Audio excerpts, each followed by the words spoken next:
Hey YouTubers, I wanted to talk to you about anxiety. I've got about 15 minutes before my movie starts, and I thought I would kill some time.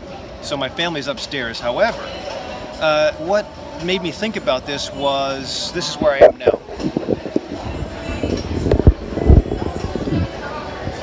You see the food that's over here, the lights and stuff, or the soda that's over there, the lights that are over there.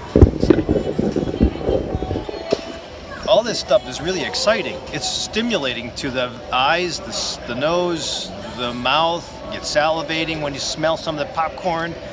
I just want to get you into the movie spirit.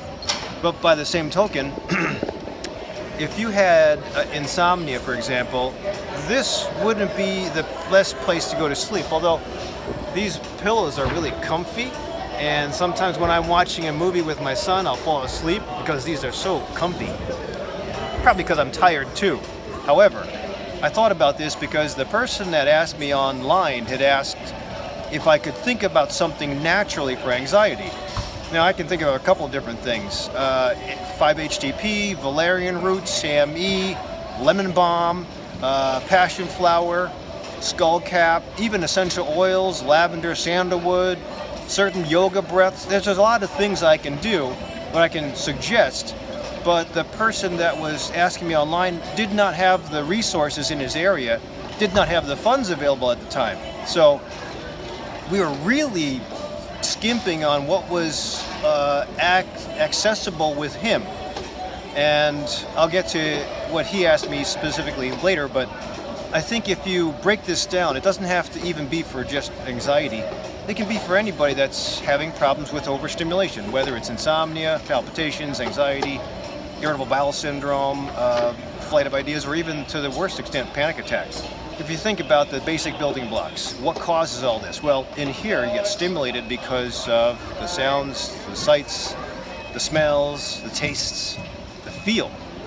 So what I would do, if you take it down to its most basic form, I would worry about or try to touch on the five senses. I would try to do something with calming, if I'm trying to break an anxiety cycle, something calming in life as far as what you see. Calming or peaceful sights. Colors. There are some great studies that show if you use calming and peaceful colors, soothing colors, blues, greens, it's a lot more calming than blacks and reds. And all that stuff is stimulating to the eye. It might not put you into a panic attack, but it'll, over the course of a couple hours, couple days, couple months, it'll be calming, it'll help.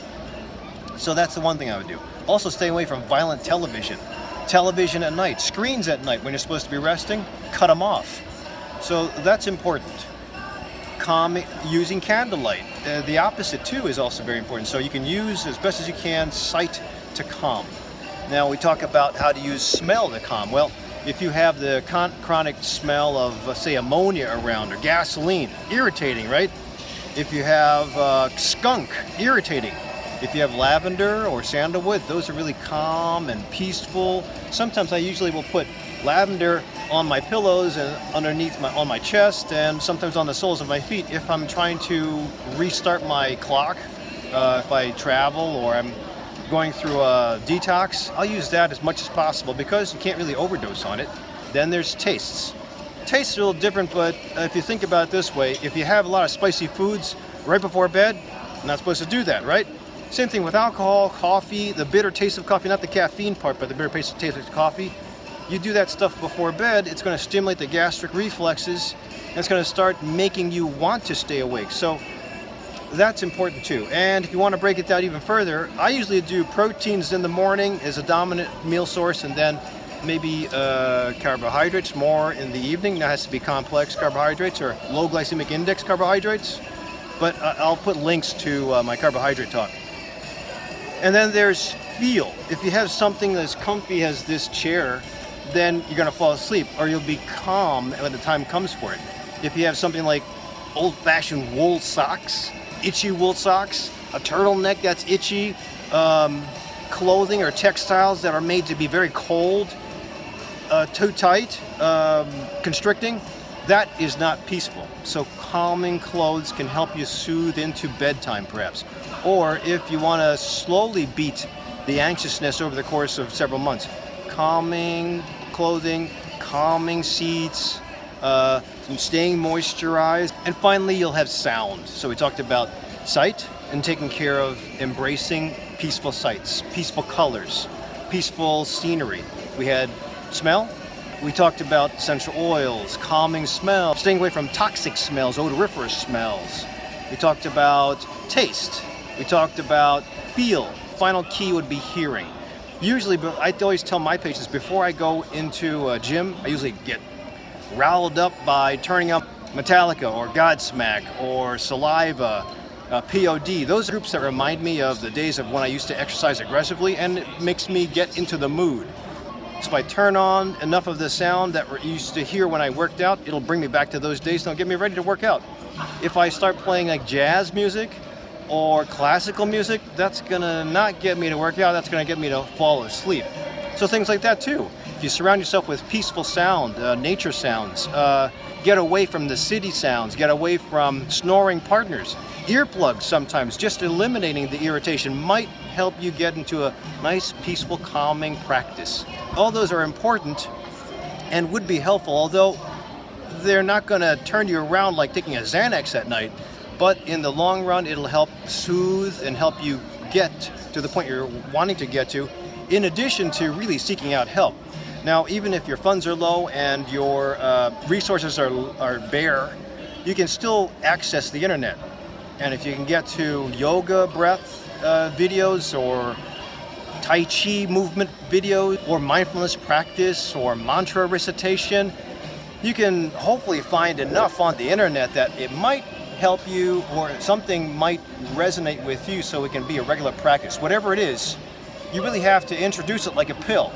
Most medicines are twice a day. If you introduce a relaxation practice, walking in the woods, walking on the beach, being exposed to 30 minutes of nature, it doesn't matter where you are in the world, but nature, 30 minutes. And what's the best time to do that? Sunrise, sunset, because you have nature that's so impacting, so different. It catches your attention. Even if you're not paying attention, you will, because it's just such an astounding change in the environment. So no matter where you are on Earth, you have at least 10 to 30 minutes in the morning and 10 to 30 minutes at night as an opportunity to calm. Whether you do breath exercise during that time or meditation or sit there with the mantra, it's totally up to you, but that hopefully will hold you for about 12 hours. There are some studies with nature therapy that say out of Japan, if you spend 30 minutes in the forest, usually the inflammatory markers in the bloodstream decrease and stay decreased for about 30 days. So that's, I think research is ongoing, but there's always basic things that you can do to increase your chances of sustainability as far as breaking the anxiety kind of feeling.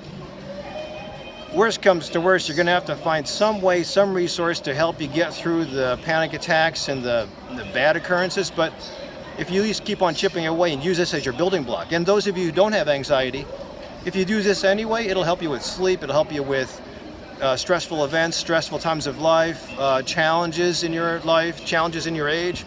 It's all important for making every cell in your body work better anyway, so I think we can all benefit from this practice. But again, staying away from alcohol is probably a really good idea. And this is where my friend online had suggested if we can use alcohol.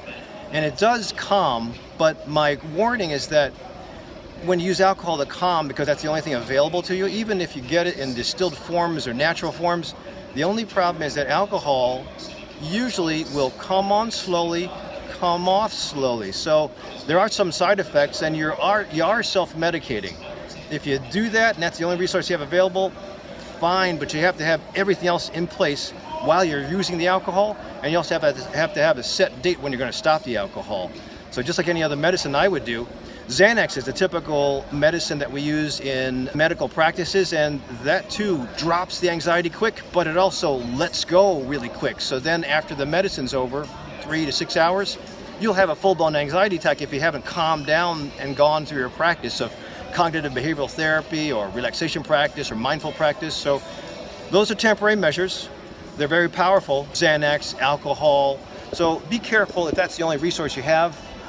there are downsides to that, and you're self-medicating, and you can get into a long-term problem with the secondary side effects of those medicines or those treatment plans. So hopefully this helps. If it does, give me a thumbs up.